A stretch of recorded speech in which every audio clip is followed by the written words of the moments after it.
Magandang gabi po sa bawat isa. Amen. Amen. Salamat sa Panginoon. Ako po nagpapasalamat din sa Panginoon sa kanya pong biyaya sa aking buhay. Last time po ay 45 minutes ako nag-preach ng salita ng Panginoon, kaya sinuot ko po yung aking relo para ako ay ma-remind. Kasi hindi ko po nakikita yung orasan, minsan nawawaglit sa paningin ko. Kaya salamat sa Panginoon sa pagkakataong ito na makapagbahagi ng salita ng Panginoon. Papasalamat din po ako sa atin pong pinag-aaralan akin pong pinag-aralan, sapagkat ito po ay isa sa mga topic na talagang nag-rebuke sa akin personally. Kaya atin pong tunghayan yung pong pinakahuling installment ng atin pong series, the Price of the Ministry. Kaya samahan niyo po ako mga kapatid sa aklat po ng Timoteo, ikalawang Timoteo, kabanata 2. Yan po ay nasa mga talata. Ang pag-aaralan po natin ay nasa pang-6 na talata, pero ang babasahin po natin ay mula 3 hanggang 7 talata para po mas buo po ang atin pong pag-aaralan. So, 2 Timothy chapter 2 verses 3 to 7. Okay, so kung nakita na po natin, atin pong basahin ang sinasabi ng salita ng Panginoon. Ito po ang sabi ng salita ng Panginoon. Share in suffering as a good soldier of Christ Jesus. No soldier gets entangled in civilian pursuits, since his aim is to please the one who enlisted him. An athlete is not crowned unless he competes according to the rules. It is the hard-working farmer who ought to have the first share of the crops. Think over what I say, for the Lord will give you understanding in everything. Purihin po ang Panginoon. Tayo po yung manalangin. Our dear Lord, our Heavenly Father, Panginoon, kami po yung nagpupuri at nagpapasalamat sa iyo. First of all, we commit to you, Panginoon, ang oras na ito na amin pong papakinggan ng iyo pong salita, na amin pong nanamnamin, uunawain at isasabuhay, Panginoon, ang iyo pong salita. At ito po ay bilang pagsamba po namin at paglakad namin sang-ayon sa pagkatawag mo sa amin. Kaya kalakip nito, Panginoon, kami po nananalangin na kayo po ang magbigay po sa amin ng karunungan through the working of the Holy Spirit. Kayo po ang magbigay sa amin ng teachable heart na handang tumanggap ng iyong salita, handang unawain ang iyong salita, and most importantly, handang ipamuhay ang iyong salita. Maging ang iyong tagapagsalita sa gabing ito, Panginoon, pawang ang iyong katotohanan lamang po, O Diyos, ang amin pong marinig, hindi po ang agenda ng kahit na sinong tao or even biases ng kahit na sinong tao, kundi ang katotohanan na nanggagaling sa iyong salita. Panginoon, salamat po sa iyong kapurihan. In Jesus' name, Amen. Okay, so again, sa ikatlo po nating installment, mga kapatid, ng atin pong pinag-aaral. So ito po ay, ang series pong ito is The Price of the Ministry. So kung mapapansin po natin, ang sabi po ni Apostle Paul sa verse 3, share in suffering as a good soldier in Christ. So these are all hardships. Granted, mga kapatid, na ang paglilingkod po sa Panginoon, it's not always masaya or lagi tayo nakatawa. There are many hardships when it comes to ministry because we are waging war against this world. Kaya hindi po tayo makakapagkampante sa mundong ito. Pero hindi naman po natin sinasabi na wala po tayong kagalakan o wala po tayong joy na mararamdaman. So it's very different po. When it comes to happiness and joy. So yung dati po natin na pag-aralan, happiness comes from everything that happens sa mundong ito. So yan po ay horizontal. But the joy comes from the Lord. It's your relationship sa Panginoon. But this, ito pong, kaya po tinawag ko itong price of the ministry because these are necessary sacrifices na kailangan po natin kung gusto po nating maglingkod sa Panginoon. Kung gusto po nating ang ating paglilingkod sa Panginoon ay maging katanggap-tanggap at maging tagumpay. Hindi lamang po sa harap ng tao, but most importantly, sa harap po ng atin pong Panginoon. So, we studied about how we are kung paano tayo inihalin tulad sa isang soldier o sa isang sundalo na mayroong laser aim focus na just to please the master or the commander that enlisted him. So meron po tayong inihalin tulad din ang ating pong paglilingkod sa isang atleta na handang makipaglaban, handang ubusin ang kanyang lakas upang pagtagumpayan o makuha ang reward na nag-iintay sa kanya. All the while competing again within the rules of the game. Na kung tayo po ay bilang mga Kristiyano. And lastly, ito po ang pangatlo. Kailangan daw po tayong maging isang masipag na magsasaka. Sabi po sa English, husbandman or a farmer. So sabi nga po ng isang sikat na salawikain sa English, a farmer's work is never done. A farmer's work is never done. Kasi po sa umaga, ang magsasaka po, siya gumagawa sa kanyang kabukiran. Pero sa pagdating ng gabi, iniisip niya kung ano ang kanyang susunod na gagawin sa pagdating ng kinabukasan. Sabi po ng nanay ko, nung siya na doon pa sa bahay, sabi niya, matuto ka kasing magbaka sakali. Hindi yung pag nadyan na yung problema, saka mo susolusyonan. Ang isa pong farmer daw ay handa sa lahat ng bagay at laging handang umaksyon. Ano po, mga kapatid? So we are commanded by Paul to be like a farmer. So ulitin ko po ang sabi po ng salita ng Panginoon. Ang sabi po dito sa verse 6, it is the hard-working farmer who ought to have the first share of the crops. So the question now is, how can we be like a farmer in our Christian service? Sa ating paglilingkod sa Panginoon, paano tayo magiging kagaya ng isang masipag na magsasaka? So dalawa pong 2 points lamang po ang ating pong titingnan. So first point po is the farmer's diligence. And secondly is the farmer's direction. O yung kasipagan ng farmer at yung direksyon kung saan papunta ang isang farmer. Mamaya magkakaroon po yan ng isang ng linaw. So tingnan po natin sa verse 6. Ang sabi po dito ng salita ng Panginoon. It is the hard-working farmer who ought to have, or it is the hard-working farmer. So stay po muna tayo dyan. Alam niyo po, during the first century, kung kailan po nasulat itong, kung kailan nangyari itong setting na ito, it's because it is the words of Paul kay Timothy. Yung mga farmer po nung unang panahon, and even observable po hanggang ngayon, makikita po natin sa mga farmer hanggang ngayon, they are people who devote their time, energy, doon po sa kanilang sinasaka. Especially po, doon sa panahon na yon, yung mga dati po nating napag-aralan, limited lamang po ang oras ng mga taong nagsasaka noon. Okay. Kasi po, since walang kuryente, no source of light, pagdilim po o paglubog po ng araw, tigil po lahat ng trabaho. So, walang solar panel para magbigay ng ilaw. Walang kandila pa po nung unang panahong yon. Wala pa hong kandila. Kasi ang kandila po, lately na lang na invent. Ang ginagamit po nila noon ay isang maliit na lampara. Na ito po ay merong oil at merong mitya. So yung mitya po yun po yung nagiging ilaw nila. At sobrang liit lang po noon para po yung isang maliit na takuri lang.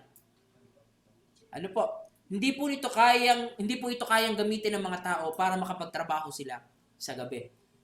Kaya, dahil ganun po ang kanilang sitwasyon, talagang minamaximize nila ang oras na sila makapagtrabaho. Sa pagputok pa lamang ng araw, o habang sumisikat pa lamang ang araw at naaaninag na nila, sila ay gumagaod na para sila po ay magsaka. At hanggang ngayon po, ang mga magsasaka, ganun pa rin. Alas 3, gising na, nagkakape na sapagkat pagsapit ng alas 4, alas 5, sila po ay umaalis na para sila po ay magsaka, para marami po silang magawa. So during this window of opportunity, talagang ine-exert po ng mga farmer na ito yung kanilang lakas para magawa nila kung ano ang dapat nilang gawin. So we are talking about the diligence of a farmer. Okay? Ine-exert nila ang kanilang lakas upang magawa nila ang kanilang dapat na gawin. Kaya nga po, napakahirap po nung salitang a farmer's job is never done. Kasi talagang ubusan po yun ng lakas. Alam niyo po yung salitang labor dito or a hardworking farmer. Yan po ay salitang labor which means exertion of effort to the point of exhaustion. Wala ka nang maitira para ikaw ay mag-happy-happy pa sa gabi. Talagang ubus lakas po.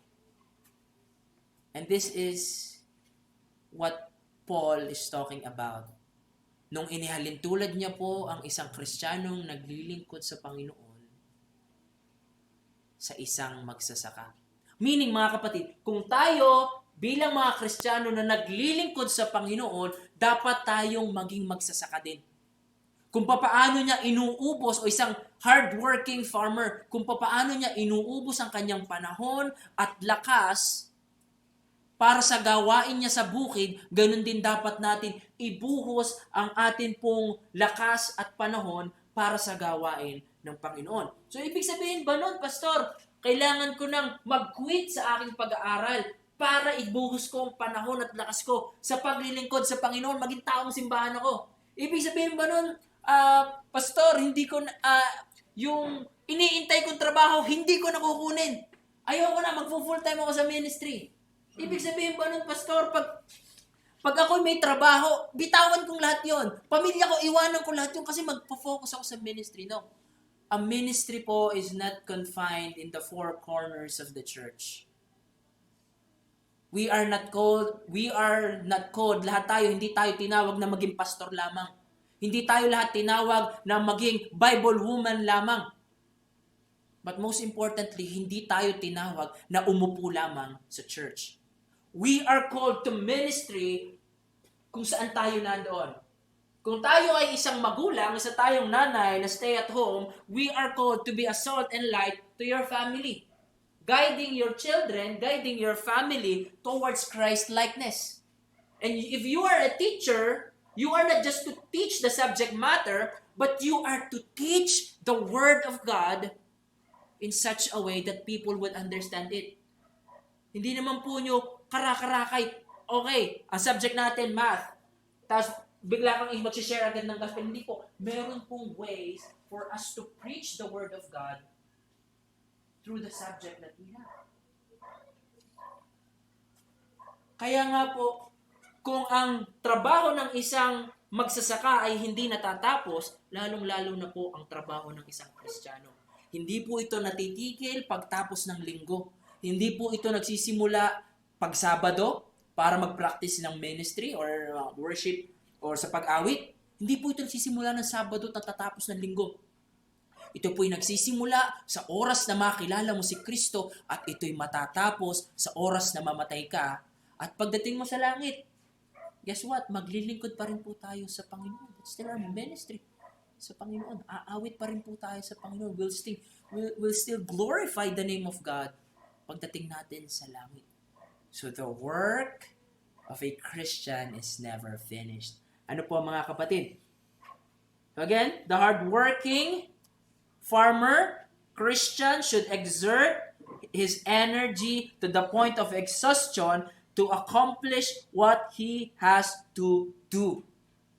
Alam niyo po, nung nagtingin po ako ng mga cross-references na-struck po talaga ang puso ko. Kasi ang sabi po dito sa Proverbs chapter 24, mga kapatid, samahan niyo po ako, Proverbs chapter 24. Napakarami pong verses sa Proverbs ang nagtuturo nito. Okay. Proverbs chapter 24. Pagkatapos ng Psalms, Proverbs. Proverbs 24, basahin po natin sa verse 34 po ang gusto kong puntahan natin. Pero gusto ko pong basahin ng verse 30. Sabi po dito, I passed by the field of a sluggard, by the vineyard of a man lacking sense. And behold, it was all overgrown with thorns, And the ground was covered with nettles, and its stone wall was broken down. Then I saw and considered it, and I looked and received instruction. A little sleep, a little slumber, a little folding of the hands to rest, and poverty will come upon you like a robber, and want like an armed man. Ibig sabihin daw po, yung kasalatan ay pupunta sa atin parang isang armadong bandido. Nasasakupin tayo. Kung tayo ay pagising sa umaga, ay, 5 minutes more. Kasi po, pag pumunta po kayo sa bahay, yung bakod po namin, sabi nga po ng nanay ko, anak, tabas-tabasin mo naman tong bakod natin. Kasi po yung amin pong bakod, naakyat na po ng damo. Umabot na po dun sa aming, hindi po pastor, sa linya ng kuryente. Umabot na po. At habang binabasa ko po ito, sabi ko, ako ba to? But the principle of the word is, mga kapatid, this is a general principle regarding life. That an indolent or lazy person will not gather any resource for him. Kaya nga po sabi sa chapter 6 ng Proverbs, magmasdan nyo ang mga langgam. Kakaunti ang lakas nila, pero hindi sila tumitigil sa pag-iimpok ng kanilang pagkain. Kaya pagdating ng tag-ulan, pagdating ng tag-gutom, meron silang makakain. Brothers and sisters, much more in our Christian service. We should not be indolent or lazy or sluggard. Ang sabi po ng salita ng Panginoon. Sapagkat kung ganito po ang gagawin natin, ang best case scenario po ng isang taong tamad sa ministry is that his ministry will be made from straw, hay, and wood. That is the best case scenario na po. But at the end of time, it will be no good para sa Panginoon. Susunugin pa rin ito ng Panginoon. Kaya po ang panawagan po ng salita ng Panginoon, ang panawagan po ni Apostol Pablo kay Timoteo, huwag kang patulog-tulog. Gumising ka, gawin mo ang ministeryo mo. In and out of the season, do your ministry. Preach the word of God. Exhort men. Hindi ho ba? Sapagkat maraming tao ang, kaya nga po, malaking hamon din yung testimony kahapon or na Sunday ni Pastor Noah sa akin. Kasi there are many people who are talagang inuubos nila ang lakas nila for a lie. But most Christians who have the truth, hindi nila kayang gawin yun. Hindi ko kayang gawin yun. Yun ang sinasabi ko sa sarili ko, bakit ganoon ang nangyayari? Kaya nga po, sabi ko sa inyo, while I am reading this, while I am studying it, it is striking my heart to the core.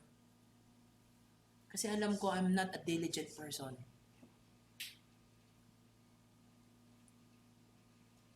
Kaya po, each one of us, brothers and sisters, we should be diligent. Gawin po natin ang lahat ng kaya nating gawin para sa Panginoon. Again, it does not necessarily say na bitawan mo ang lahat at dito ka magstay sa church.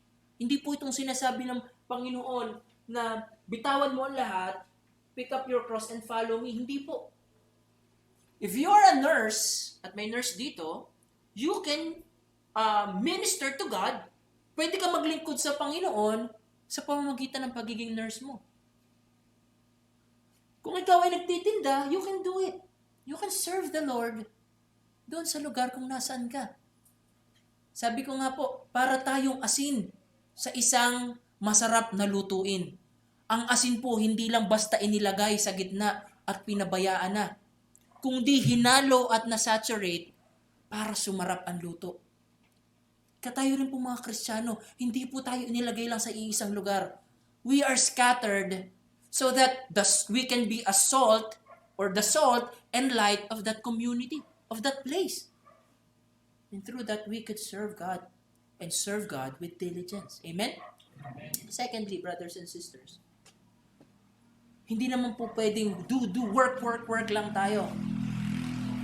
We have to be directed. Okay? Kasi alam ko dito, especially mga nanay, siguro lahat tayo, there are so many things that we wish we can do sa isang buong araw. Sabi nga po nung sa The Tyranny of the Urgent na nabasa ko, nakalimutan ko pangalan po nung author. Ang sabi niya, kung kaya daw nating dagdagan ang oras sa isang buong maghapon, let's say we have 24 hours. Kung pwede natin gawin 30 hours, gagawin natin sa kabisihan natin. Tama, ano po? Pero ang sabi niya, hindi kulang pa rin yan. Hindi mo pa rin kayang gawin lahat. So sobrang daming gumugulo sa isipan ng tao. Tayo po ay maraming kinakabisihan. Hindi lamang po yun. Marami po tayong pinoproblema na kailangan din nating gawin. Hindi lamang po yun. Marami pang nagbibigay sa atin ng stress at nagbibigay sa atin ng mga bagay na isipin na nagtutulot sa atin upang maparelisa tayo. Kaya po ang nagiging malungkot na ending po nito, naiisang tabi po natin ang pagkakataon natin magbasa ng salita ng Panginoon. Naiisang tabi po nito ang pagkakataon nating manalangin. Kung manalangin man tayo, ang panalangin natin, anuhin niyo po kung familiar. Panginoon, salamat po. Kayo na po ang bahala sa lahat. Amen. Di ba? Sinong guilty doon? Ang bilis lang ng prayer kasi gusto mo nang umalis. Nagmamadali ka na. Sa gabi na lang, Panginoon. Sa gabi na lang po ako mananalangin. Pagdating ng gabi, Panginoon, pagod na. Nakahiga na. Nauna nang hihiga ang katawan. Parang ang hirap ng tumayo Ang hirap ng umupo Okay? Para po yung gawaing bahay. Kasi tayo pong mga tao, ang dami nating kabisihan, wala tayong natatapos, wala tayong nagagawa. Parang sa gawaing bahay, halimbawa, naghugas tayo ng pinggan. yung plato lang, baso lang, kutsara lang.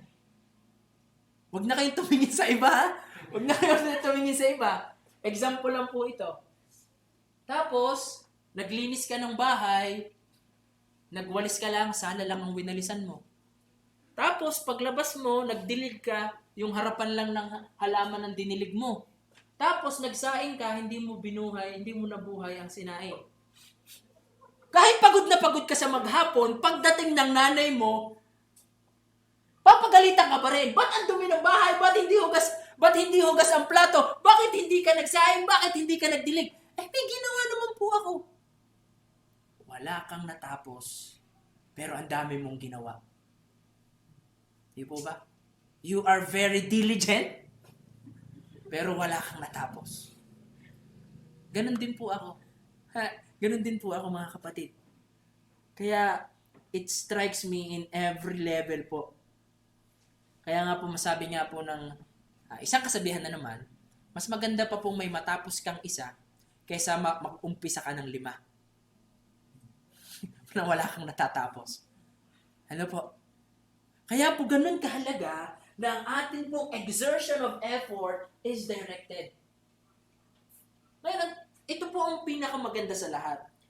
Ang Panginoong Jesus po ay namuhay in a span of 30 years. Tama po? Give or take 30 to 35 years. At ang ministry ng Panginoon ay nag-span lang ng 3 taon. But at the end of His life, He said, it is finished.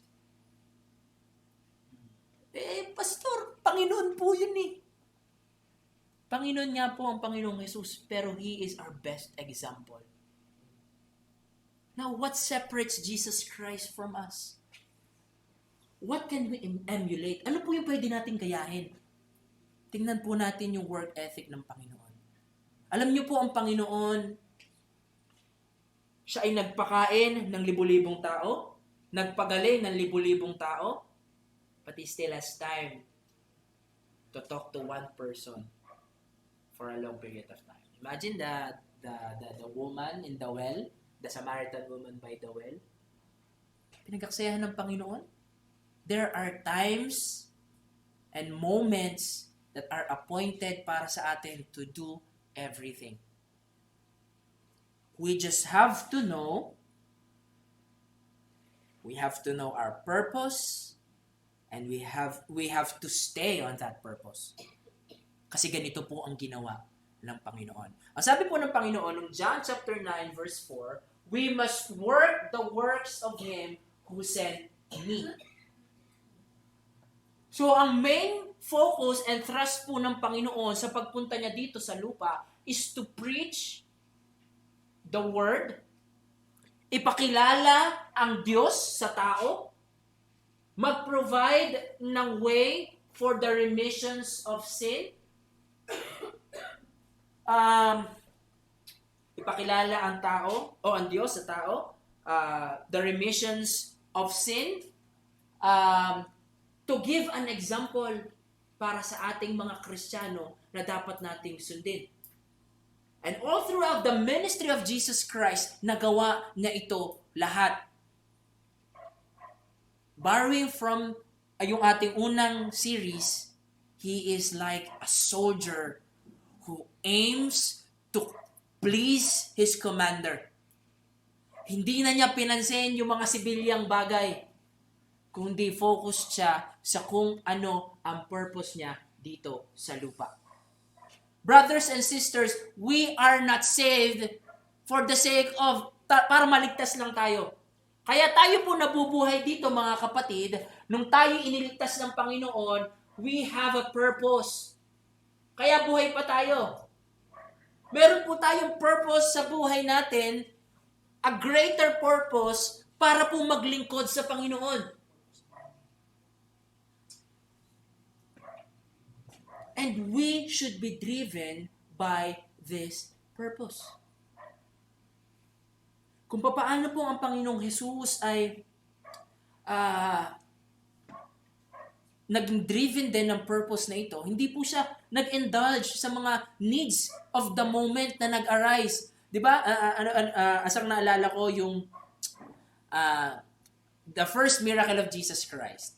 In the miracle sa Cana. Ang sabi po ni Mary, naubusan na sila ng inumin. Okay? Ng grapes. At wala na, naubusan na. Ang sabi po ni Jesus Christ, Ma'am, yun po kasi yung translation ng Greek word Madam or Ma'am. Hindi, not just woman. Woman, my time has not yet come. When the people would make Jesus Christ King of Israel, He said, it's not yet time. It is as if Jesus Christ, talaga, totoo pala, it is Jesus Christ working on a timetable. There's a perfect timing ng Panginoon para sa lahat ng bagay. So, do you know your purpose? It's a question. Alam ba natin kung ano yung purpose natin? Kung bakit tayo naandito pa sa mundong ito? Mula nung iniligtas tayo ng Panginoon hanggang ngayon, meron po tayong kailangang gampanan. One, the main purpose of man is to glorify God. Is to glorify God in whatever He does. Kaya nga po sa 2 Corinthians, whether you eat or drink or whatever you do it for the glory of God. And even Jesus Christ, ito po ang ginagawa ng Panginoon. He is ascribing the glory to His Father. And that glory, karapat-dapat rin po ang Panginoon. Pero anong itinuturo nito sa atin? Hindi ho ba? Secondly, He stays. He stays on that purpose. Ngayon, ang tanong na sa atin, paano po nagstay ang Panginoon sa purpose na yun? Kalooban po yan ng Panginoon yun po siya nagkatawang lupa, yan rin po ang kagustuhan niya. Hindi po siya pinilit ng Ama na pumunta sa lupa para isakripisyo at mamatay para sa katubusan ng kasalanan. Hindi po. Kung ano po ang kalooban ng Ama, yun din ang kalooban ng Anak. Kaya pagdating niya po dito sa lupa, kusa niyang ibinigay ang kanyang buhay para sa katubusan ng ating kasalanan. But when we look at Luke chapter 4, tingnan po natin mga kapatid. Luke chapter 4, ang sabi po ng salita ng Panginoon, verse 1. And Jesus, full of the Holy Spirit, returned from the Jordan and was led by the Spirit in the wilderness. He was led by the Spirit. The Lord Jesus Christ is being led by the Holy Spirit. Mga kapatid, Jesus Christ on His earthly ministry, He relied on the works of the Holy Spirit sa kanyang buhay. He obeyed the Father and obeyed the Holy Spirit.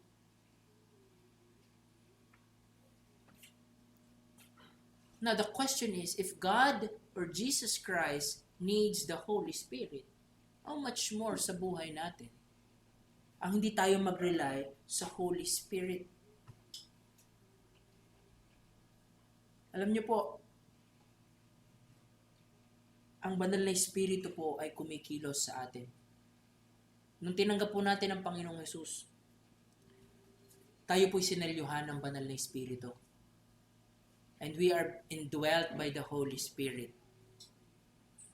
Kaya po pagdating sa Galatians chapter 5 verse 16, walk in the Spirit, and you shall not fulfill the lust of your flesh.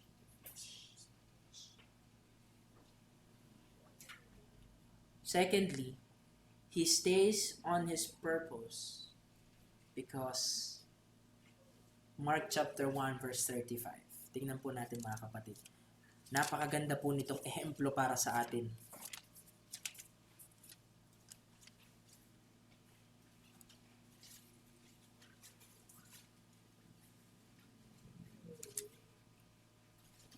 Verse 35. And rising very early in the morning, while it was still dark, he departed and went out to a desolate place, and there he prayed. Mga kapatid, ang Panginoon po ay nagpagaling ng laksa-laksang may sakit at nasapian. Ang Panginoon po ay nagpakain again ng libu-libong mga tao. At siya po ay nag-preach to the point na kahit yung malaking bagyo na sukat ikalubog ng kanilang bangka, hindi siya nagising. Ganun po, kabisi ang Panginoon. But still finds time to be intimate with His Father. He still has time to pray, to talk to His Father. At bago po ang Panginoon ipako sa krus, pumunta po siya sa Garden of the Gethsemane. At sabi niya, at ang ginawa niya, siya'y lumuhod at nanalangin. Question is, sa kabisihan ng buhay po natin mga kapatid, is there a time for us to stop and be with God? Even dun sa mga nasa ministry or yung mga merong ministry dito sa church. Are we so focused on just doing for God than being with God? Mas importante po to be with God. Doon tayo sa kapiling natin ng Panginoon. Then we can start to do for God. Kasi lagi po nating inuulit, yung pagsiservisyo mo ay overflow lamang ng kung ano ang ibinigay sa iyo. Kaya kung ang kagalakan mo sa Panginoon ay hindi man lang napuno ang puso mo, paano ka makakapaglingkod ng may kagalakan? Kung ang pagmamahal ng Panginoon ay hindi napuno sa puso mo, paano ka makakapagbahagi ng salita ng Panginoon ng may pagmamahal? Kung puro puot at galit at ang laman ng puso mo, bakit hindi ko nakuha ito? Bakit wala ako nito? Bakit sila may ganito? Bakit? Pag naglingkod ka sa Panginoon, yun ang lalabas sa bibig mo. Itong si ano ganito, o ito si ano ganito. Kung ano po ang nilalaman ng ating puso, yan ang lumalabas hindi lang sa ating bibig, kundi sa ating mga gawa. That's why we should stay on this purpose. Sabi po sa Psalm chapter 1, but his delight is in the law of the Lord, and in his law he meditates day and night. Para po itong isang, ang salita po ng Panginoon ay parang isang guhit sa daan, o yung guhit sa daan, na alam mo kung nasaan ang hangganan. Para hindi ka mawala sa landas na iyong dinadaanan. Ito ang nagiging gabay natin. For you to know your purpose and to stay on that purpose, you need to read the Word of God and keep reading the Word of God. Para po hindi tayo mawala ng direksyon sa ating paglilingkod. At ang exertion natin ng effort ay hindi mawawala ng kabuluhan. Kaya po mga kapatid, kagaya ng isang masipag na magsasaka, kailangan po tayong gumawa para sa iisang purpose. Kung papaanong ang magsasaka ay nagtatrabaho kasi tinitingnan niya yung kanyang aanihin, ganun din po tayong mga Kristiyano. Ibigay natin ang lahat sa Panginoon at Panginoon po ang magagantimpala sa atin. 1 Corinthians chapter 15 verse 58, be steadfast, immovable, always abounding in the works of the Lord. For you know that our labor in the Lord is not in vain. Very gracious po ang Panginoon. Alam ko po marami sa ating agam-agam pag tayo naglilingkod, hindi naman ako ganito magsalita, hindi naman ako kagaya ni ganito, paano kung ganito, paano kung ganito. Ito po, huli na lang pong example na ibibigay ko sa inyo. Alam niyo po pag kumakanta ako, nakapikit po ako. Alam niyo kung bakit? Kasi pag nagmulat ako, nakikita ko yung mga tao, baka tinatawanan nila ako, baka hindi po ako makakanta para sa Panginoon. Pero pag pikit po ako, kahit po marinig ng katabi ko, mawala siya sa tono, basta ako'y kakanta para sa Panginoon. Because I am solely focusing on the Lord, not with the applause of men. Hindi ho ba? Kaya huwag po nating isipin, yung kung mag-fail tayo, marireject tayo, ang isipin natin, are we pleasing the Lord kung hindi natin gagawin? Napaglilingkuran ba natin ng Panginoon kung uunahin natin yung sasabihin at iisipin ng ibang tao? Hindi ho, di ba? Kaya kailangan po tayong maglingkod sa Panginoon. Bilang pahuli po, maging sundalo po tayo na nakafocus lamang para sa Panginoon. Maging atleta po tayo na nakikibaka, nakikipaglaban, sang-ayon sa salita ng Panginoon. At panghuli, tayo po ay maging masipag na magsasaka na nagtatrabaho para sa kaluwalhatian ng Panginoon. Amen? Tayo po ay manalangin. Aming dakilang Diyos na makapangyarihan sa lahat. Salamat, Panginoon, sa iyo pong biyaya, Panginoon. Indeed, you are very gracious to us, O Lord. At patuloy po kaming nagpupuri at nagpapasalamat sa iyo pong biyaya sa amin. Dalangin po namin, Panginoon, ang iyo pong salita na amin pong natutunan, Panginoon, o amin pong napag-aralan, ay magdulot lamang po sa amin upang mas maging masidhi po kami sa aming paglilingkod sa iyo. Panginoon, kayo po ang siyang manguna at kumilos po sa amin. Nakikita niyo po ang nilalaman ng aming puso. Alam niyo po ang aming agam-agam. Alam niyo po ang aming kinakatakot. Alam niyo po, Panginoon, ang aming suliranin at problema, Panginoon. Kaya po, Diyos, kami po ay nananalangin sa inyo. Turuan at tulungan niyo po kami na isantabi ang lahat ng ito at sumunod po sa iyong kalooban sa aming buhay. Salamat, Panginoon. Purihin ka in Jesus' name. Amen.